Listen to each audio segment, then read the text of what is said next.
to say about this elk season is wow. Maybe oof would be a better word. A reality of hunting in an imperfect world where human error exists is that mistakes happen. Animals get injured, they get away, heartbreak. It's never the way we want it to go. Our responsibility as ethical hunters is to put in an extreme effort to hone our skills to avoid these tragic mishaps as much as possible. For me, that meant shooting my bow every single day to get the smallest, most accurate groups I could, and practicing things like holding at full draw for long periods of time. To cut to the chase, my Oregon archery elk season ended in tragedy due to several compacting factors, all beginning with simple mistakes on my part. I'm a new bow hunter, so no matter what happened this season, I would have learned a ton. That's what you do when you hunt, you learn. And as hunters, learning should always be the ultimate goal for our time in the field. There will be many tags in our lives that go unfilled, but if your first objective is to learn and grow, you can find success in every season. This year, I learned a few hard lessons firsthand that I would like to share so that perhaps some others will not have to learn them firsthand. Taking the life of a beautiful creature is never something we should take lightly. We owe it to our prey to deliver the most humane and efficient kill possible. When we choose to pursue our game with a bow and arrow, we must understand the risks associated with this type of hunting. While rifle hunting has a margin of error, and we can count on knockdown power to help make up for iffy shots, bow hunting requires precision and confidence. Instead of writing about my whole archery elk season, I'm only going to write about the fateful day when I made a bad shot on a bull. After lots of reflection, I've observed some important lessons that I will carry with me through life and teach other new bow hunters like myself. Many bow hunters who have hunted for longer than I've even been alive have lost an animal or two. You just never expect it to be your first one. With all that said, I'm amazed and thankful that I had the opportunity to fling an arrow at a bull on my first ever archery elk season. It was a fruitful season in many ways. In my only 3 solo hunts, I went home with a big shed, a grouse, and got to call in a total of 3 elk. So next year, I'll be a lot more intentional and aware when it comes to the arrow flinging part. September 15th, while we had gotten some rain early in the month, it had been hot and dry enough to dry out all the roads, so they were all powdery and dusty. Many of the local timber companies still had their land locked down for fire season, and we were in for a hot few days with temps reaching 90 degrees down in the valley. I had planned a mountain bike hunt that would take me through 15 miles of different ridges in the lower hills of the Western Oregon coastal mountains. I would go up and down between 800 and 1,000 feet in elevation. To my knowledge, the rut still wasn't in full swing, but my plan was to move around looking for fresh sign and location bugling periodically on my journey. At this point, I hadn't heard a bugle all season. I woke up an hour and a half before sunrise and headed out to my selected gate. Unfortunately, there was lots of road work going on and I got stuck behind a slow truck for the whole drive from my home, so I didn't make it out to my gate until 7 o'clock, well after sunrise. But if there's one thing I've learned from my years in the blacktail woods, it's that a hunter needs to be adaptable to the situation and roll with the punches. So I wasn't entirely devastated when I found a truck parked at the gate before me. Now, this is one of those gates that holds access to many thousands of acres of public land and publicly accessible timber company land, but I still decided to drive back down to a different gate, the gate that I was planning on ending the day at, and doing my ride backwards. I finally made it to the other gate, which is located on some open Weyerhaeuser property, and I unloaded my bike, packed up my gear, and set off. At this point, it was 7:30 a.m., but I had no idea that in just 30 minutes, I would run into 2 raghorn bulls only 500 yards in a straight line from my truck. In this area, there's a lot of logging activity going on. On just the other mountain behind me, there were noisy tractors working and trees falling. The sounds echoed through the woods, so my goal was to get as far away from that as I could. One factor I didn't take into account is that since I was doing my ride backwards, I had to ride up a 2-mile steep hill right at the beginning of my ride, a hill that I was planning on riding down on my way back to the truck that night. And I hadn't ridden my bike all summer. So in full transparency, I have to admit that I took a couple of breathers on my way up just a short distance. I will say though, one of those breaks was to jump off my bike to try and shoot a grouse. He was too fast, no grouse for me this time. I finally made it to the top of the first foothill, only 800 feet of elevation, when I noticed some extremely fresh elk tracks in the powdery intersection of a spur road off of my main road that led to a tiny clear cut. You can tell when a track is fresh in the powder because there's no disturbance of wind or rain. That's kind of looks shiny with all the particles of dirt perfectly pressed down into a smooth surface.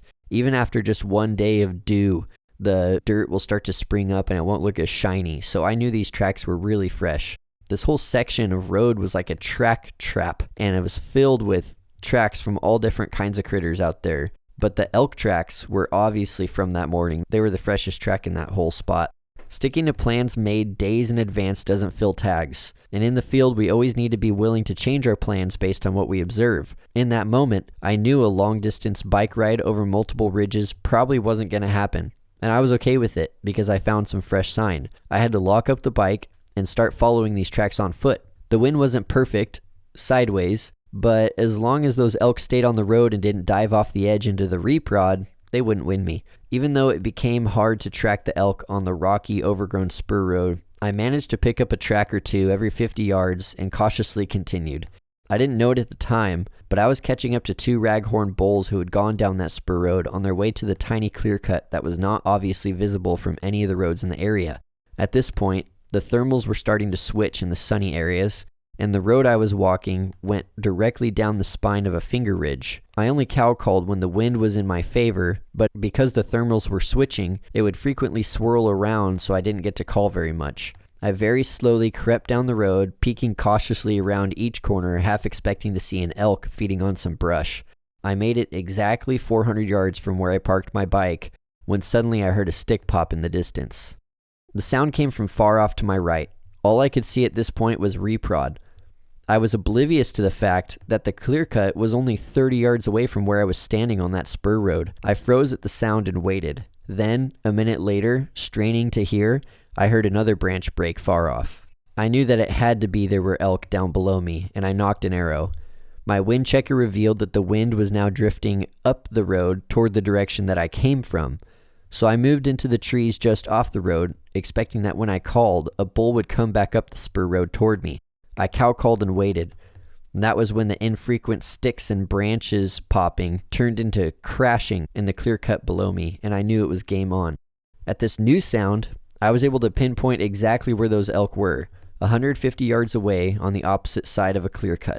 Moving through the reprod now, I wanted to set up just inside the edge and call the bull up to the edge. Since they were already way out in the open, they obviously weren't going to be concerned about crossing the clear cut. When I called in my first turkey this spring, my heart pumped so hard and my breathing was so rapid that I actually went blind for a moment when I was trying to hold perfectly still to not be spotted by that tom. This time though, I felt extremely calm. It was as though I was watching a video of myself moving into the ideal position, calling just the right amount to keep them coming in, and ranging certain stumps and trees to know my distances. It was not quiet for me to move through this reprod at all, but that was perfectly fine because those bulls definitely thought I was a cow, and my stick breaking only enticed them closer. When I first reached the edge, I couldn't see the bulls at first, and the noise had stopped. I began to doubt my directional hearing and thought perhaps the elk were spooked out. I still waited. For 5 minutes I heard nothing, despite cow calling a couple times and breaking some more sticks to simulate a cow moving around just inside the reprod. I decided to walk back to the road just in case they were trying to come back around up the road to me and catch my wind, but when I was halfway back to the road, the bulls started moving again down in the cut. They must have heard my sticks breaking and thought I was the cow moving away. I called again, checked my wind, and went right back to the edge. Mind you, I still haven't laid eyes on them at all at this point. I haven't heard a bugle, I haven't heard any kind of vocalization. All that I've heard so far is sticks breaking. So when I peeked out of the edge of the reprod and saw not one but 2 bulls trudging through the cut heading my way fast, I once again kicked it into game mode. I had no time to be excited or to analyze the size of these bulls. I just went robotic and did what came naturally. Besides, it's my first elk. I don't really care if it's a spike or if it's a branched bull. I just wanted to get a bull down. Going robotic was probably a new hunter mistake because I wasn't able to be as thoughtful in the moment as I could have been if I was making intentional decisions. Still, the whole interaction was very fast, and I had to quickly step into good shooting position where I was hidden behind a Christmas tree and my wind was in the right direction. This particular cut begins at the edge of a creek draw and comes 3/4 of the way up to the face I was standing on. The face is east facing, so it was getting blasted with full sun and the wind was ripping up into my face. The bottom of the cut, though, where the elk were, was still shaded, and the creek was pulling wind down that gully. So if I would have gotten down there even 30 minutes earlier, the thermal wouldn't have changed yet, and they would have easily winded me. So it was just a perfect situation with perfect timing. I wasn't planning on being there that early. I had a whole nother route I was planning, but God put me in a perfect situation. And because I was patient, I just went with the flow of what was going on in the woods that day. Here I was in a perfect setup with 2 lonely raghorns who were willing to walk right up a steep, open clear cut to the edge of some reprod where I was standing, waiting. As they approached, they were just fixated on my location. The larger of the 2 bulls, a 5x5 that I would end up shooting, was coming in so determined that he was not even looking where he was stepping, and he was almost tripping on logs and sticks as he stumbled into bow range. I had one last moment to range a few logs and stumps. There was a small bench 50 yards below me, and a unique log 20 yards away that looked to be right where the bull was coming into. Their trudge was mostly flat at the bottom, except for the last 50 yards from that bench to me, which was steep enough that I expected the bull to turn and side hill before coming into my setup. Unfortunately, he didn't. He came straight up the steep hill as if it wasn't even an obstacle. Walking down it later, I mostly slid down that slope and had a hard time climbing back out. I drew right before he began his climb. Bull fever still had not kicked in. I was steady and stable, not shaking at all, and holding full draw with no issues. Partially because I couldn't believe this was happening, and partially because, like I said, I just went robotic and my body was naturally doing what it needed to do. That bull almost floated up the hill, never even bobbing his head as he walked straight in. His buddy, who I've referred to as his little brother, stayed at the 50-yard bench and watched from below as my 5x5 approached. His head was slightly turned down, and he was looking straight at me, and my bull stopped at what I guess based off of my previous ranging to be about 20 yards, and he froze. Frontal shots have been a popular topic of conversation on many hunting podcasts recently. I did some research on it. I thought it would be a good option for a time such as this where the bull came straight in and froze. Due to the steep hill he was standing on, his back legs and rump were pointing down, while his front legs and head were up a little bit, but still, tall dry grass was up above his chest. Aiming for where I thought the kill pocket on a frontal shot would be, I pulled the release and heard the telltale thump of an arrow contacting elk. The bull stumbled back and calmly walked back down to the 50-yard bench, standing broadside. That's when my heart sank. I saw my arrow was far higher than I even thought possible, and it was just good enough of a shot to be awful. While my arrow was perfectly centered side to side, it was sticking out of his throat. I felt sick. I couldn't believe what I had just done. That's when panic finally set in, and bull fever also kicked in.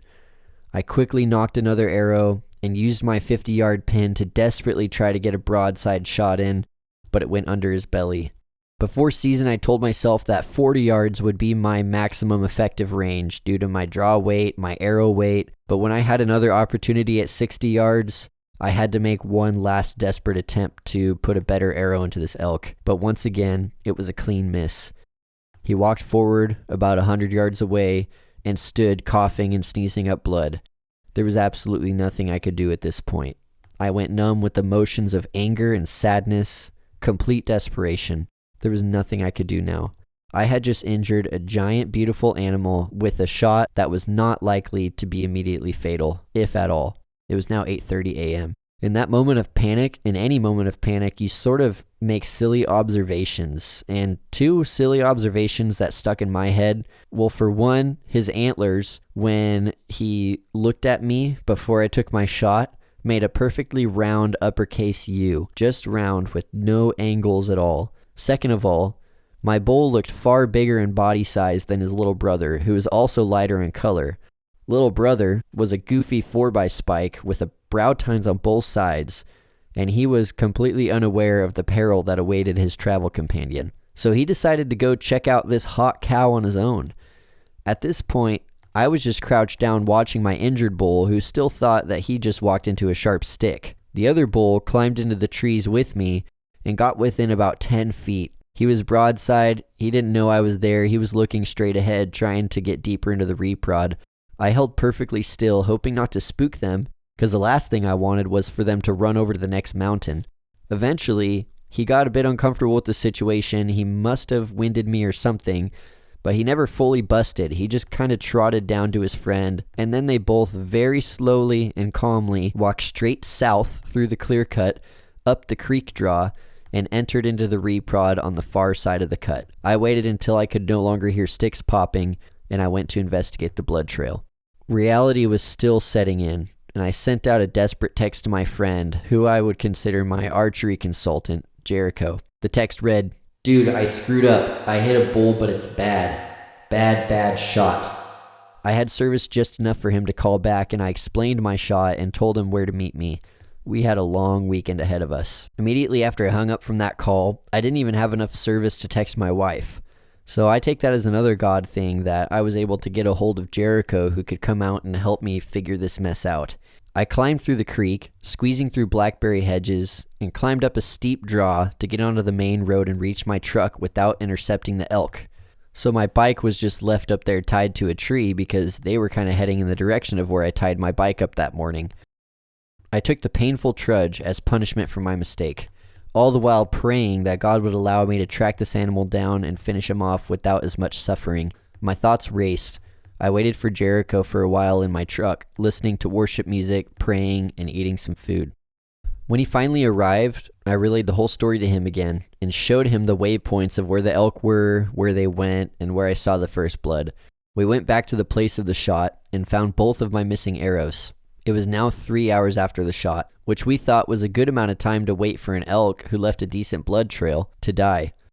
What we noticed is that when he was on the move, he didn't hardly bleed at all, but he would bed down periodically and bleed a lot. We have no way of confirming this other than by tracks, but it really seems like his little brother stayed with him and kept moving him along when the injured bull would bed down for too long. We blood trailed for another couple hours, losing the weak trail several times and basically gritting the open reprod at times to try to find more. We followed blood almost back to the main road near where I parked my bike that morning when we heard brush moving and got back on some fresh blood. At this point, neither of the bulls had seen me, nor had been completely spooked out of the area, and they hadn't winded us, so we cow-called to keep him calm and extremely slowly followed the trail. Since the elk were moving up the creek, even though the thermals had switched, wind almost always blows down creeks, and luckily for us this time, it was in fact blowing down the creek, and the wind was in our favor as we tried to approach these elk.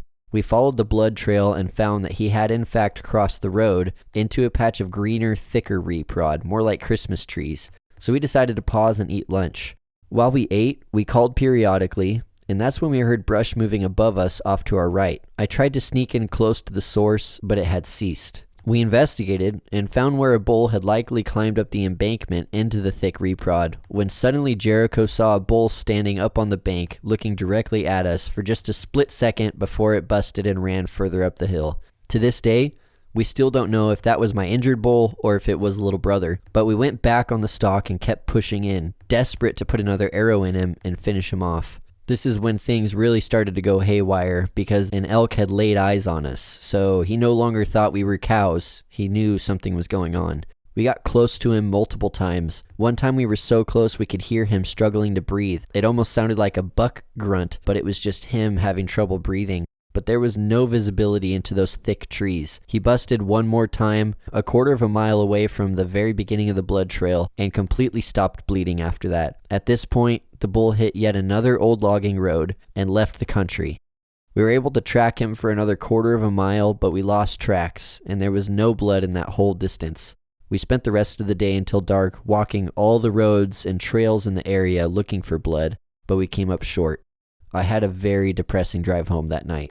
And that's when it sunk in that I stuck a bull and he was still out there somewhere.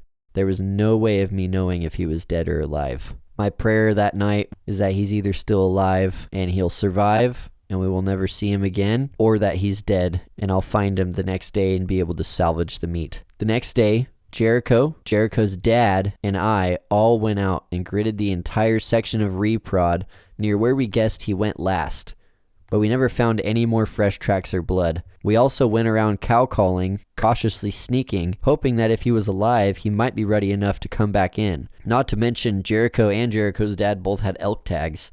Maybe little brother would want to come out of hiding. Finally, we split up and walked through some thick, nasty areas near water where no human has been for a long time. It was a strong, all-day effort. By the end, in the 80-degree heat, I had come to terms that if the bull was in fact dead, the meat was spoiled and I would not be getting anything off of him. One of the hardest parts of this experience, looking back, is that on that second day of searching, I walked within 50 yards of that bull on my solo search, and I had no idea. Driving home that night was even worse than the first night, because it was official. I knew that if that elk was dead, I was getting no meat. I considered my tag filled, and I was going to spend the rest of my season searching for birds and listening for coyotes.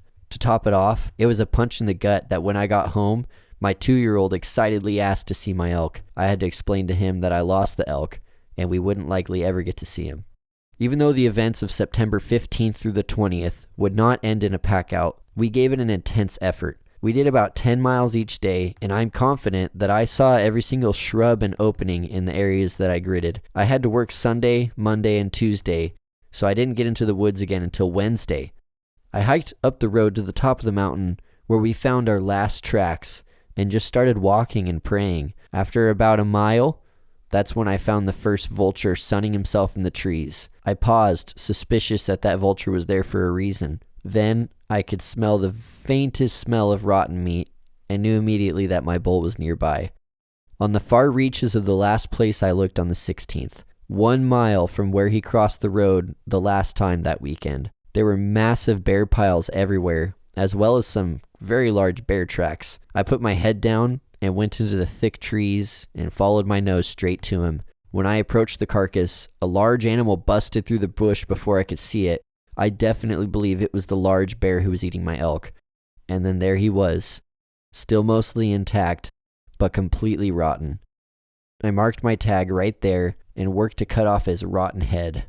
On a side note, I went back in there 2 days later and every morsel of meat and guts had been eaten off of that elk. It was a very hungry forest.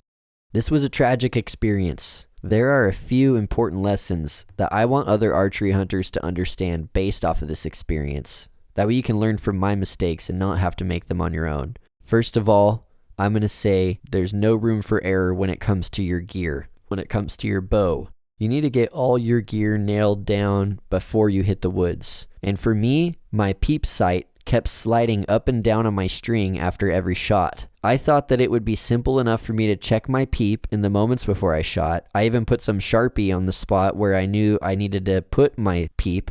But when that bull came in, I didn't even think about it. I didn't even check. It was the last thing on my mind. I had forgotten about my peep issue. Now I'm looking back, wondering if my peep slid, and that contributed to my bad shot. On a similar note, I want to say practice those steep up and down shots. Shooting at that bull was the first time I had ever shot down a steep hill. Every other arrow I've ever shot was on flat ground, and 90% of those were at 20 yards. So before this experience, I had never even considered the difference it might make to shoot steep up or downhill. But guess what? When you're in the mountains, there's hills. Now I wonder if this simple oversight also contributed to my bad shot. Lesson number 2, save the frontal shots for the pros. If you're a beginner, do not take frontal shots. This was a bad decision on my part. I've heard so many people lately talk about shooting frontal shots, and I've seen so many videos of people doing that. Unless you're extremely confident on elk anatomy and you've been killing bulls with bows for years, you should definitely pass on the frontal shots. I know that if I would have waited and been patient, that bull didn't know I was a human. He would have come in closer and very likely given me a broadside shot. But because I was a little greedy, a little too excited, still wet behind the ears out there, I just took the first shot I thought I could take. I was confident myself, but it turns out I was confidently wrong. There are also many misleading images online which show the kill zone on a frontal shot as high up at the base of the neck. I was aiming pretty high at this spot, but then I hit even higher than I wanted, resulting in an elk with enough life to travel a mile up a mountain and not die till later that night. Finally, and this is probably one of the biggest lessons, don't push too hard. While tracking, don't keep pushing an injured animal. If my bull was in more open territory, we could have easily gotten another arrow in him multiple times. We got close enough. But in that thick reprod, there was no way we could have pulled it off. Hindsight is 20/20. And knowing what we know now, if we would have pulled out after the first time we bumped him and went back the next day, we would have been packing out a dead elk. But we were so desperate to try to get another arrow in him, and we kept pushing him. In the heat of the moment, we were certain it was a non-fatal shot and desperately wanted to try to finish the job. I learned to trust my broadhead. As long as it's in there, moving around, cutting stuff up, and making him bleed, he'll die. If he's going to die, it's worth waiting overnight. But if he isn't going to die, chasing him up a reprod mountain isn't going to provide another shot. To wrap it all up with some final thoughts, the whole reason I do this is for the meat. And I was so excited to fill my freezer with some of the highest quality meat in the world. That is the dark red, coastal Oregon grown wild elk. Instead, through several compounding mistakes, I didn't get to eat a single morsel of this big animal I killed. Now, when I look at the antlers on the wall, I remember a hard and emotional first elk story. Not so much a story of victory and success and provision. I will apply these lessons, though, and be a better hunter tomorrow. Thank you for listening.